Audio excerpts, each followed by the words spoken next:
জামাত এবং বিএনপির পাল্টাপাল্টি রাজনৈতিক অবস্থানে নির্বাচন কি বিলম্বিত হতে পারে?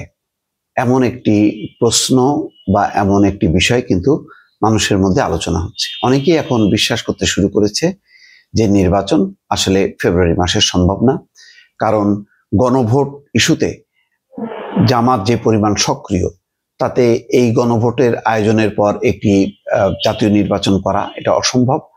আর গণভোট যদি ফয়সালা না হয় তাহলে জামাত নির্বাচন হতে দেবে না, নির্বাচনের বিরুদ্ধে তারা প্রবল একটা আন্দোলন গড়ে তুলবে বা গণভোটের পক্ষে।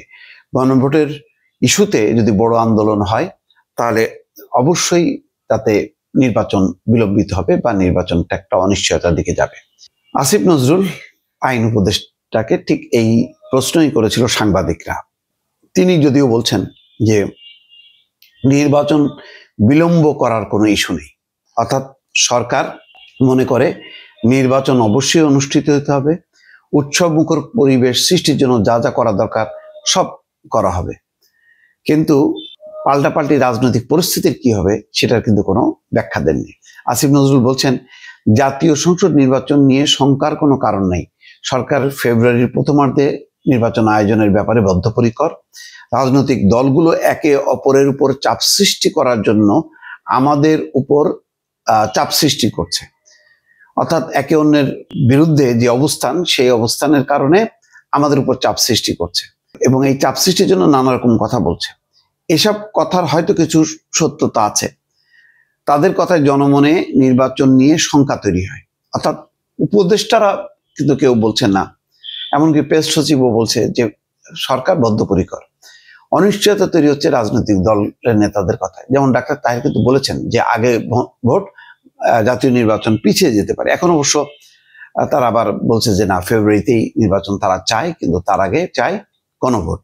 কিন্তু দৃশ্যত যদি রাজনৈতিক পরিস্থিতি টালমাটাল হয় এবং ব্যাপক ধরনের অচল অবস্থা সৃষ্টির মতো যদি কর্মসূচি নেওয়া হয়, তাহলে তো আর নির্বাচন শুধু বিএনপিকে নিয়ে হবে না। সেই ক্ষেত্রে কিন্তু একটা প্রশ্ন আছে এবং সেই কারণেই সংশয়। আসিফ নজরুল বলছেন 16-17 বছরের নির্বাচন হয় না, এই নিয়ে কিছুটা শঙ্কা মানুষের মধ্যে আছে। 5 কোটি মানুষ কখনো ভোট দিতে পারেনি, এটা খুবই গুরুত্বপূর্ণ।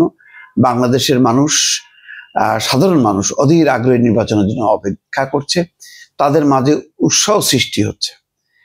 তার মানে নির্বাচন নিয়ে যতটুকু সংখ্যা যেটা দেখা যাচ্ছে সেটা সরকারের কারণে না, সরকার এবং নির্বাচন কমিশন নির্বাচনের জন্য পুরোপুরি প্রস্তুত। যেমন আজকে প্রথম আলোতেই দেখলাম যে নির্বাচন কমিশন জাতীয় নির্বাচনের জন্য একেবারে পুরোপুরি প্রস্তুত।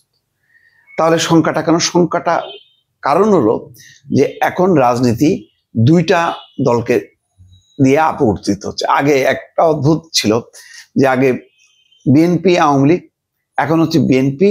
তো দুইটা রাজনৈতিক দলকে নিয়ে যেহেতু আবর্তিত হচ্ছে, কোন একটা রাজনৈতিক দল যদি বলে যে গণভোট হইতেই হবে, গণভোট ছাড়া জাতীয় নির্বাচন অসম্ভব, তাহলে তো সংখ্যা জাগবেই।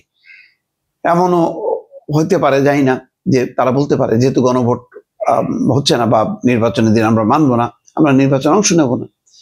তো এরকম একটা পরিস্থিতি রাজনৈতিক দল তার কর্মসূচির মধ্যে দিয়ে বলেছে। তারা বলছে যে মঙ্গলবারের মধ্যে যদি দাবি পূরণ না হয় তাহলে তারা সর্বাত্মক কর্মসূচিতে যাবে। এখন সর্বাত্মক কর্মসূচি কি? হরতাল, অবরোধ বা নির্বাচন বর্জন, সেই পর্যায়ে। তো সেই কারণে মানুষের মধ্যে একটা শঙ্কা। আসিফ নজরুল বলছেন যে সরকারের কারণে শঙ্কা তৈরি নেই, শঙ্কা তৈরি হচ্ছে রাজনৈতিক দলগুলোর কাছে। এখন রাজনৈতিক দলগুলোরই দায়িত্ব যে সেই শঙ্কাটা দূর করা, কিন্তু এটা আপাতত সুদূর করা হতো যে রাজনৈতিক দল নিজেরা বসে সিদ্ধান্ত নিয়ে সরকারকে বলবে যে আমাদের মধ্যে ঐক্যমত্য হয়েছে, আপনারা এখন নির্বাচন আয়োজন করেন। সেই সম্ভাবনাটা দেখা যাচ্ছে না।